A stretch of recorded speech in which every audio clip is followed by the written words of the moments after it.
은혜로운 찬양 감사합니다. 할렐루야, 아멘. 주님의 크신 이름을 찬양합니다. 우리 옆에 있는 분들과 인사해 볼까요? 참 잘 오셨습니다. 예수님의 사랑으로 사랑합니다. 너무나 좋습니다. 6월은 호국 보훈의 달이죠. 우리가 호국 보훈의 달을 맞이하여서 하나님 앞에서 또 나라를 위해, 우리 민족을 위해 더욱더 기도에 힘쓰면서 또 우리나라 대한민국을 더욱더 사랑하는 우리 모두가 되기를 간절히 소원합니다. 얼마 전에 제가 본 영상인데요, 국방부가 DMZ에서 촬영한 우리나라의 아름다운 자연과 밤하늘 영상을 잠깐 보시고 설교 말씀을 이어가겠습니다.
감사합니다. 마지막 문구, 해와 달이 별이 뜨거워지는 이곳은 아름다운 우리나라 땅 DMZ입니다. 이렇게 마무리가 됐어요. 근데 이게 저에게는 해와 별과 달이 뜨거워지는 이 아름다운 나라는 하나님이 지키신 우리나라입니다 라고 하는 문구로 제 마음에 와닿았습니다. 정말 아름다운 이런 자연을 바라보면, 또 우리가 이렇게 밤하늘도 영상으로 보았죠. 밤하늘의 별을 보면 묵상하기 딱 좋은 말씀이 바로 오늘 본문의 말씀입니다. 다윗이 기록한 아름다운 시편, 시편 8편이에요. 시편 8편을 이렇게 쭉 읽어보시면 반복되는 말들이 있는데, 그 중에 하나가 바로 우리라는 단어예요. 우리라는 말이 반복되는 것을 볼 수가 있는데, 저와 여러분이 지금 함께 예배를 드리는 것처럼 시편 8편은 공동체가 함께 하나님을 예배할 때 부르는 찬양임을 알 수가 있는 것입니다. 1편부터 함께 살펴보기 원합니다. 여호와 우리 주여, 주의 이름이 온 땅에 어찌 그리 아름다운지요, 주의 영광이 하늘을 덮었나이다 라고 시작합니다. 우리가 함께 고백해야 될 고백이 무엇인가? 하나님의 영광스러운 이름이에요. 그런데 그 영광스러운 이름은 어느 한 특정적인 장소와 시간에서만 찬양하는 것이 아니라 하나님을 섬기는 아름다운 공동체, 우리가 함께 모여서 언제나 어디서나 할 수 있다는 것이죠. 우리가 교회에서도 찬양할 수 있고, 세상 가운데 밖에 나가서 아름다운 자연을 보면서 찬양할 수 있는 것이에요. C.S. 루이스의 말처럼 짧으면서도 놀랍도록 아름다운 본문의 시편은 시작인 1절과 마지막 9절이 같은 언어로 시작되고 맞춰지게 됩니다. 무엇입니까? 여호와 우리 주여, 주의 이름이 온 땅에 어찌 그리 아름다운지요 라고 시작하고 끝이 납니다. 그 하나님의 영광스러운 이름을 찬양하는 그 시작과 끝, 그 사이에서 우리는 이 시편을 살펴보게 되는 것이죠. 본문에서 저자 다윗 왕은요, 그 공동체를 어디로 인도하고 있을까요? 하나님의 크신 이름을 찬양하는 그 공동체를 어디로 이끌까요? 어디에서 하나님의 아름다운 영광을 바라보는 것입니까? 1절 보니까 온 땅과 하늘로 인도했어요. 하나님께서 창조하신 그 아름다운 자연 속에서 공동체가 함께 바라보며 온 땅에 덮인 그 하나님의 아름다움과 하늘을 덮은 하나님의 영광을 찬양하고 있는 것입니다.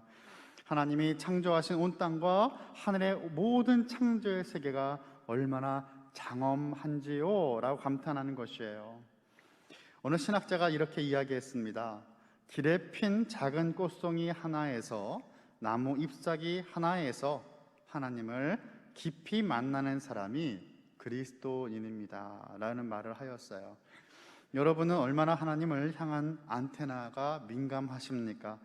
제가 한국에 와서 놀란 것 중에 하나가 공항에 내리는 그 순간부터 무료로 사용할 수 있는 인터넷, 그 와이파이가 있었다라는 것이 너무나 놀라웠습니다. 어디를 가든 쉽게 와이파이를 사용할 수 있더라고요.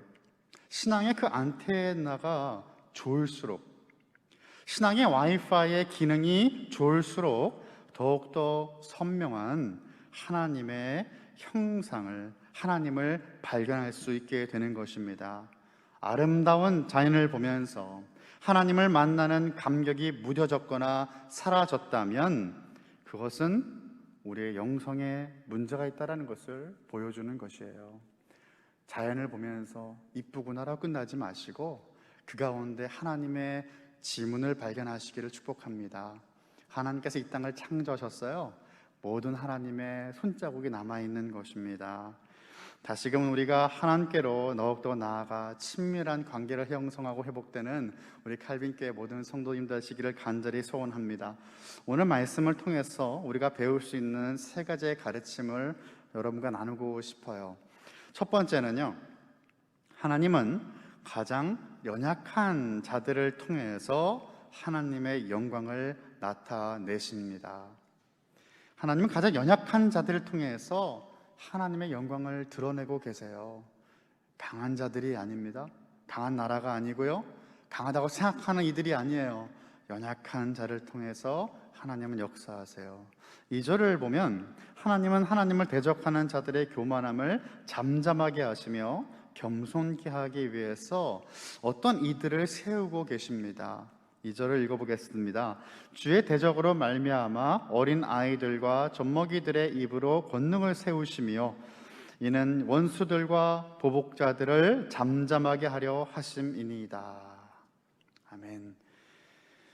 하나님은 어린 아이들과 아직 스스로 음식을 먹지 못하는 갓난 아기들을 세우셔서 하나님을 대적하는 이들의 교만함을 잠잠케 하신다라는 말씀입니다. 이것은 은유법이죠. 하나님은 가장 연약한 자들을 통해서 주님의 대적자들을 어떻게 파멸시키신다는 말일까요? 하나님을 대적하는 자들은 인간의 오만한 힘을 자랑하는 상징적인 존재입니다. 이들은 온 땅과 하늘에 넘치는 그 하나님의 이름과 영광을 알아차리지 못하고 오히려 무시하는 자들인 거예요. 반면에 가장 섬세한 돌봄을 받아야 될 어린 아이들은 연약함의 상징이죠. 능력의 하나님께서 가장 연약한 존재에게 힘을 주셔서 함께 하셔서 권능을 나타내신다라고 하는 말씀인 것입니다. 연약한 자들은 1차적으로 보면 강한 이방 나라들에 비해서 연약한 이스라엘을 의미할 것입니다. 약속의 땅, 기름지고 풍요로운 땅인 가나안을 받았지만 사방에 그 대적으로 늘 가득하였습니다. 끊임없이 주변 국가들과 전쟁을 치러야만 되었어요. 이들이 할 수 있는 것은 하나님을 믿고 하나님을 의지하는 것이었습니다. 그리고 하나님을 믿고 의지할 때에는 하나님께서 친히 이들의 불성각이 되어주시고 천군 천사를 보내셔서 안전하게 보호하셨지만, 가나안의 토착 신들이었던 바알과 아세라를 섬기고 하나님을 떠났을 때에는 가차없이 심판하셨습니다. 더 나아가 어린 아이와 젖먹이는 하나님을 의지할 수밖에 없는 연약한 모든 사람들일 것입니다. 누구든지 어린 아이와 같지 않으면 천국에 들어갈 수 없다라고 예수님 말씀하셨어요. 왜 어린 아이입니까? 어린 아이들은 부모의 도움이 절대적으로 필요하기 때문입니다. 어른을 믿고 의지할 수밖에 없습니다.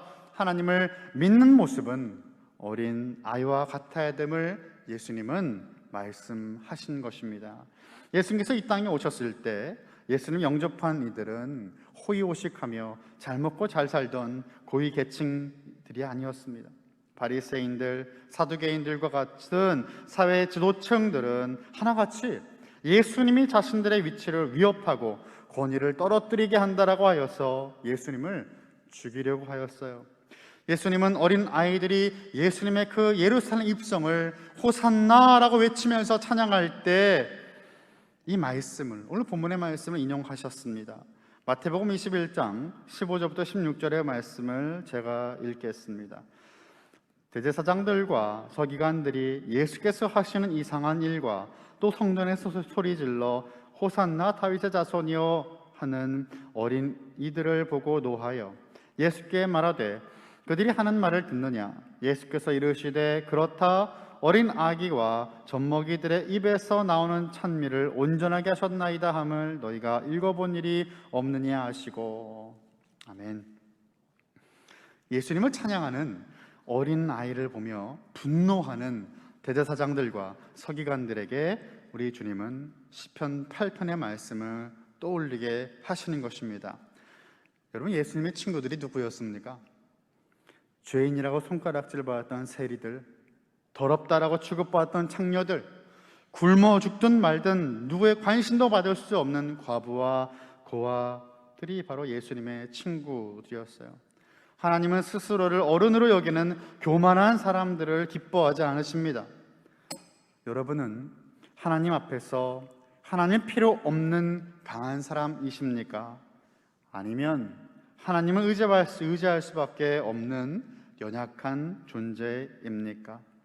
만약 여러분들이 하나님을 온전히 의지할 수밖에 없는 존재로 여기고 어린 아이와 같이 하나님을 의지하는 사람들이라면 나를 향한 하나님의 사랑과 은혜는 그 무엇으로도 표현할 수 없는 큰 감사의 제목이 될 것입니다. 하나님은 스스로를 어린이로 여기고 어린 아이로 여기는 이들을 통해 오늘도 역사하십니다. 두 번째, 하나님께서 창조하신 아름다운 자연을 통해 우리는 우리의 보잘것없음을 깨닫게 됩니다. 3절입니다. 주의 손가락으로 만드신 주의 하늘과 주께서 베풀어 두신 달과 별들을 내가 보니. 아멘. 하나님이 손가락으로 하늘과 하늘의 별과 달을 지으셨다라고 표현을 하고 있어요. 하나님께서 손가락을 움직이실 때마다 달이 빛이 나고 별이 움직이고 떨어지게 된다라는 거예요. 물론 하나님은 영이시기 때문에 손가락이 있을 수 없지만 다윗은 비유법을 사용하여서 하늘과 달과 별들을 손가락으로 지으실 정도로 하나님은 크신 분이라고 우리에게 증거하고 있습니다. 다윗은 아마도 자신의 어린 시절 베들레헴의 어느 목초지에서 아버지의 양떼를 돌보던 시절을 떠올렸을 것입니다. 양들을 돌보던 시절 다윗은 별들을 올려다보면서 잠드는 날이 많았을 거예요. 누워서 눈앞에 펼쳐지는 헤아릴 수 없는 그 광대함을 살펴보곤 했을 것입니다. 이처럼 밤하늘을 보며 하나님의 크심을 깨닫고 고백하는 다윗의 영성이 대단해 보이지 않습니까? 어쩌면 우리는 하나님이 지으신 자연을 보기보단 사람들이 만들어 놓은 이 세상의 문화를 더 많이 즐기고 이것들에 더 많이 노출되어 있는지도 모르겠습니다. 그래서 그토록 영적인 결핍함을 경험하고 있는지도 모르겠습니다. 이처럼 크신 하나님 앞에서 사람은 티끌처럼 작습니다. 어마어마한 모든 세계를 운행하시는 하나님의 크심 앞에서 아무것도 할 수 없는 사람의 작음은 크게 비교가 되고 있어요. 하나님을 알면 알수록 우리의 작음이 더욱더 선명하게 보여지는 거예요. 우리가 익히 알고 있는 나폴레옹은 전투를 하루 앞두고 지는 해의 그 노을을 바라보며 깊은 생각에 잠겼습니다. 그리고 이렇게 생각하였어요. 내게 여호수아처럼 태양을 몇 시간만 멈추게 할 힘이 있다면 얼마나 좋을까. 그의 군대가 승리하기 위해서는 맑은 날씨가 필요했습니다. 나폴레옹의 군대가 자랑하던 포병은 맑고 밝은 대낮에는 힘을 발휘하지만 흐린 날씨에는 힘을 잃었기 때문입니다. 드디어 다음 날 전투가 시작되었습니다. 그런데 갑자기 천둥과 비바람이 쏟아지기 시작합니다. 길은 온통 수렁으로 변했고요. 나폴레옹이 그토록 자랑하던 대포는 진흙탕에 박혀 쓸모없게 되어 버렸습니다. 위대한 자연 앞에서 그가 할 수 있는 것은 아무것도 없었던 것입니다. 이 전투가 나폴레옹의 권세를 무너뜨린 그 유명한 워털루 전쟁입니다. 그렇습니다. 하나님이 창조하신 자연 앞에서 사람은 한없이 나약한 존재입니다. 지혜로운 자는 이 자연을 통해 위대하신 하나님을 더욱더 경배하게 되는 것이에요. 다윗은 하나님이 창조하신 그 자연의 광대함과 신비로운 묵상하다가 이렇게 외칠 수밖에 없었어요. 4절입니다. 사람이 무엇이기에 주께서 그를 생각하시며 인자가 무엇이기에 주께서 그를 돌보시나이까. 겸손해질 수밖에 없는 것입니다. 다윗은 창조자 하나님 앞에서 사람의 그 비천함을 생각하지 않을 수 없었던 것이에요. 도대체 사람이 무엇이기에 당신은 그토록 생각하십니까? 사람이 누구이기에 그토록 돌보십니까? 질문하는 겁니다. 바람 한 번 불면 바람에 날아가는 먼지와 같은 인생들인데 우리 하나님이 우리를 생각하셔서 하나님의 형상으로 창조하셨고 함께 하시고 지금도 돌보시는 겁니다. 고대 메소포타미아 사람들은 사람의 창조와 존재의 가치를 어떻게 생각했을까요? 신이 사람을 창조한 그 이유는 그들의 생각입니다. 우리의 생각과는 완전 달랐어요. 고대의 메소포타미아 사람들의 관점에 따르면 신들은 스스로를 위해 세상을 만들었고 인간의 존재가 꼭 필요한 것으로 보지 않았기 때문에 인간 창조에 대한 계획이 전혀 없었다고 합니다.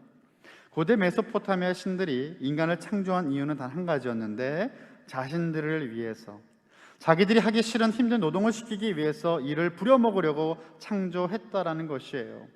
사람들은 그러한 신들을 시중들기 위해 창조되었다고 믿었습니다. 이것이 고대 메소포타미아인들의 세계관이었고 사람이 존재하는 이유였어요. 물론 이런 신화는 사람들이 만든 것이죠. 왕들이 노동력을 착취하기 위해서 그런 신들의 이야기를 만들었어요. 하지만 우리 하나님은 우리를 그렇게 창조하지 않으셨습니다. 하늘의 달, 별, 그것을 보면서 크고 위대하신 하나님의 손길을 깨닫는 다윗은 이런 하나님께서 왜 자기처럼 작은 인간을 생각하시고 돌보시는지 감격하고 있는 거예요. 4절을 보면 주께서 그를 생각하셨다고 하였어요. 다윗이 자신의 그 보잘것없음을 깨닫게 되는 것은 결국 무엇 때문입니까?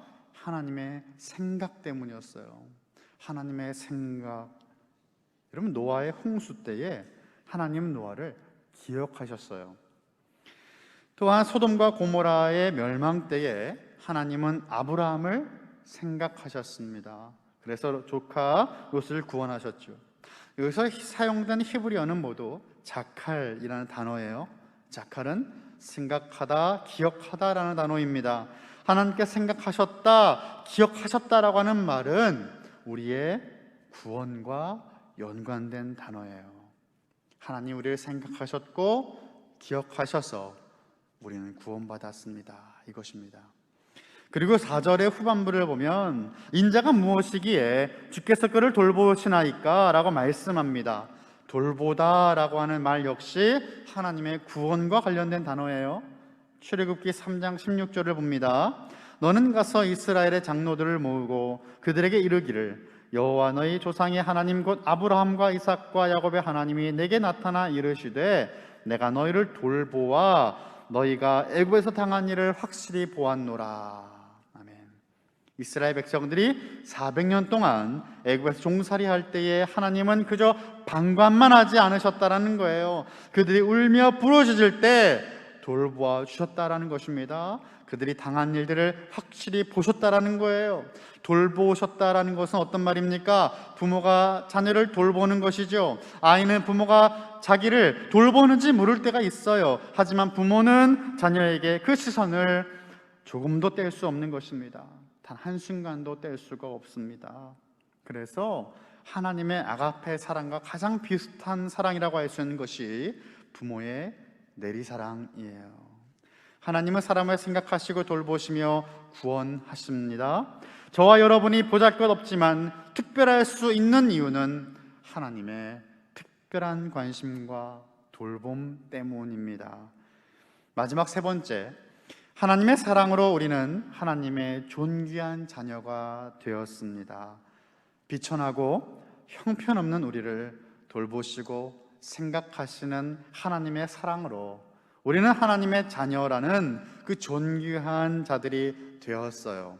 5절입니다. 그를 하나님보다 조금 못하게 하시고 영화와 존귀로 관을 씌우셨나이다. 아멘. 우리는 비천함과 존귀함 그 사이에 있습니다. 하나님의 영광을 바라보며 우리의 비천을 깨닫고 그 비천을 깨달을 때에 하나님은 우리를 존귀하게 높여주세요. 이 존귀함과 비천함 사이에서 우리들이 발견할 수 있는 것은 무엇입니까? 우리를 존귀히 여기시는 하나님의 뜻, 하나님의 사명을 발견할 수 있는 것입니다. 다윗은 우리로 하여금 창조의 현장으로 우리를 이끌고 있어요. 이것이 바로 창세기 1장 28절의 말씀인데요. 하나님이 그들에게 복을 주시며 하나님이 그들에게 이르시되 생육하고 번성하여 땅에 충만하라. 땅을 정복하라. 바다의 물고기와 하늘의 새와 땅에 움직이는 모든 생물을 다스리라 하시니라. 아멘. 사람은 땅에서 하나님의 형상으로 피조물들 다스릴 권세를 부여받았습니다. 오늘 다윗은 그것을 찬양하고 있는 거예요. 하나님은 우리에게 당신의 손으로 만드신 것을 다스리도록 하셨어요. 다른 말로 하면 우리에겐 어떻게 와 닿을 수 있을까요? 문화를 다스리라 라는 말씀 우리는 이해할 수 있을 것입니다. 다윗도 창세기 말씀을 떠올리고 있죠. 7절과 8절입니다. 곧 모든 소와 양과 들짐승이며 공중의 새와 바다의 물고기와 바닷길에 다니는 것이니이다. 아멘. 사람에게 하나님이 위탁하신 통치의 범위는 가축에서 야생의 들짐승, 새, 바다의 물고기와 모든 생물들까지 미칩니다. 하나님 하시는 통치를 위임하신 거예요. 만약 하나님보다 조금 부족하다라고 하는 존재의 사실을 우리가 망각한다면 이 모든 자연의 세계가 하나님의 것임도 잊어버리고 우리 마음대로 사용하게 될 겁니다. 우리가 하나님의 자리에 또 앉는 거예요. 크리스천들은 환경을 보호해야 돼요. 그런데 어쩔 때는 그 도가 너무나 지나쳐서 하나님보다 환경이 더 우선시되는 우상이 되기도 하지만 우리는 하나님께서 허락하신 환경을 보호하고 또한 가꿔야 될 의무와 책임이 있습니다. 우리는 하나님의 청지기이기 때문이죠. 청지기인 우리들은 그 위치를 망각하고 불순종하여 죄를 짓습니다. 아담의 범죄죠. 아담의 원죄는 모든 인류를 하나님과 분리시켜 놓았습니다. 비록 사람의 타락으로 피조물들도 타락하여서 인간의 다스림이 불완전해졌지만 그럼에도 하나님은 우리를 향한 그 하나님의 꿈을 포기하지 않으셨어요. 그래서 예수님께서 우리를 위해 이 땅에 오신 것입니다. 히브리서 2장을 보면 히브리서의 기자는 오늘의 본문 5절을 인용하고 있어요. 히브리서 2장 6절부터 8절까지의 말씀을 제가 읽어보겠습니다. 그러나 누구인가가 어디에서 증언하여 이르되 사람이 무엇이기에 주께서 그를 생각하시며 인자가 무엇이기에 주께서 그를 돌보시나이까. 그를 잠시 동안 천사보다 못하게 하시며 영광과 존귀로 관을 씌우시며 만물을 그 발 아래에 복종하게 하셨느니라 하였으니 만물로 그에게 복종하게 하셨은즉 복종하지 않은 것이 하나도 없어야 하겠으나 지금 우리가 만물이 아직 그에게 복종하고 있는 것을 보지 못하고. 아멘. 하나님께서는 인간에게 하나님의 그 바로 아래의 위치를 지위를 주셨어요. 하지만 인류는 죄로 말미암아 타락하고 말았습니다. 그 결과 하나님께서 우리에게 부여하신 그 지배권의 일부를 상실하고 만 것입니다. 하지만 하나님은 이러한 죄인된 우리를 독생자 예수 그리스도의 생명과 바꾸어 구원하셨어요. 두 번째 아담인 예수님 안에서 이 지배권이 회복이 된 것입니다. 히브리서 2장 9절부터 11절의 말씀을 마저 읽겠습니다. 히브리서 2장 9절부터 11절입니다. 오직 우리가 천사들보다 잠시 동안 못하게 하심을 입은 자 곧 죽음의 고난받으심으로 말미암아 영광과 존귀로 관을 쓰신 예수를 보니 이를 행하심은 하나님의 은혜로 말미암아 모든 사람을 위하여 죽음을 맛보려 하심이라. 그러므로 만물이 그를 위하고 또한 그로 말미암은 이가 많은 아들들을 이끌어 영광에 들어가게 하시는 일에 그들의 구원의 창시자를 고난을 통하여 온전하게 하심이 합당하도다. 거룩하게 하시는 이와 거룩하게 함을 입은 자들이 다 한 근원에서 난지라. 그러므로 형제라 부르기를 부끄러워하지 아니하시고. 아멘. 하나님은 아들 예수님을 인간의 모양으로 보내시고 죽음의 고난을 당하게 하심으로 하나님과 원수가 되고 하나님께 범죄한 우리들을 다시 형제의 자로 이끌어 주신 것입니다. 11절의 말씀처럼 형제라 부르시기를 부끄러워하지 아니었다고 말씀하셨어요. 우리는 예수님 안에서 그와 함께 왕노릇하며 하나님이 본래 주신 영광의 지위를 회복하게 되는 것입니다. 하나님께서 자기 백성들에게 요구하시는 것은 하나님이 주신 이 권세를 하나님의 뜻대로 사용하는 것입니다. 문화도 그렇습니다. 하나님께서 기뻐하시는 문화가 따로 있어요. 하나님께서 기뻐하시는 문화를 창조하고 발전시키는 것이 하나님의 명령의 그 범주 안에 있다라는 사실입니다. 하나님께서 기뻐하시는 우리의 삶은 무엇입니까? 나에게 하나님이 기뻐하시는 게 무엇일까? 라고 하는 이 질문을 우리는 삶을 살아가며 쉬지 않고 던져야 됩니다. 그래서 우리의 가정, 직장, 학교, 지역과 나라가 하나님의 백성으로 하여금 하나님께서 기뻐하시는 하나님 나라의 문화가 일구어지도록 하는 거예요. 여러분, 그것이 바로 우리 올해의 표어인 우리를 빛으로 소금으로 부르신 하나님의 그 나라의 백성의 역할이라는 거예요. 우리는 세상에 이미 빛이고 이미 소금입니다. 말씀을 마칩니다. 하나님께서 우리 나라를 사랑하시고 우리를 사랑하셔서 너무나도 아름다운 자연을 우리에게 허락하셨습니다. 하늘과 땅을 허락하여 주셨어요. 이 자연을 바라보면서 하나님의 백성들이 하나님을 찬양하고 영광을 올려드리는 것을 하나님은 기뻐하십니다. 하나님께 창조하신 장엄한 자연 앞에서 우리는 우리를 위해 모든 피를 십자가에서 쏟으셨고 죽으셨으며 부활하신 예수님의 은혜를 깨닫지 않을 수 없는 것입니다. 예수님을 믿음으로 예수님 안에서 우리는 새로운 피조물이 된다고 하였습니다. 이 새 창조의 역사는 멀리 있지 않습니다. 위대하신 하나님을 알고 그분의 창조하신 이 세상 속에서 하나님의 주권을 인정하는 당신의 백성들로 하여금 하나님의 주권이 회복되는 것입니다. 나의 비천함을 깨닫고 거기서 머무는 것이 아니라 그럼에도 불구하고 나를 존귀하게 여기시는 주님의 증인이 되어서 하나님의 그 사명을 이루어 드리는 저와 여러분, 우리 모든 칼빈의 권속들이 다 되시기를 예수 그리스도의 이름으로 간절히 축원합니다.